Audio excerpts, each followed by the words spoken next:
All right, moving right along, we've talked about our 4,000 deaths, the books that they're in, the time period, and where they are from.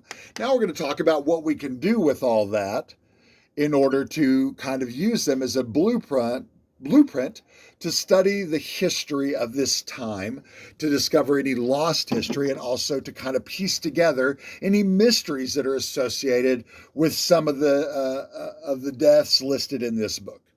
In other words, what information do we have today that we can go back with the great World Wide Web and then apply to these people through the various websites that compile such information, access to various historians that we used to maybe have to go visit. Now we can just email them. Hey, what do you think of this?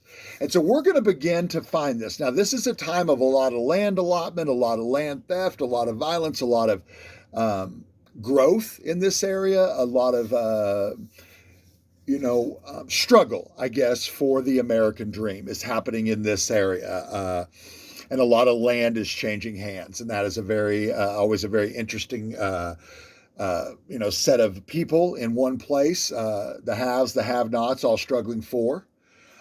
We're going to be able to follow these people, where they worked, who they were related to, who their businesses were done with, the kinds of things that they sought to bring into the world, and were they successful, and how they related to each other. And then we begin to start to see through these, overlap. And one day I'll hopefully have a big board with a lot of strings, and we can see really start to wrap around who's connected to some of these more interesting mysteries. One, of course, is where is Bass Reeves buried? We'll get into that when we get into VIPs. We have a document that says he's someplace. Dozens of other people might say he's somewhere else. And so we have to figure out if we've got the right track on that and follow it.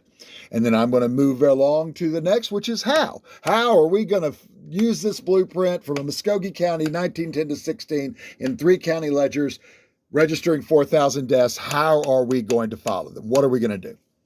I'll get to that next.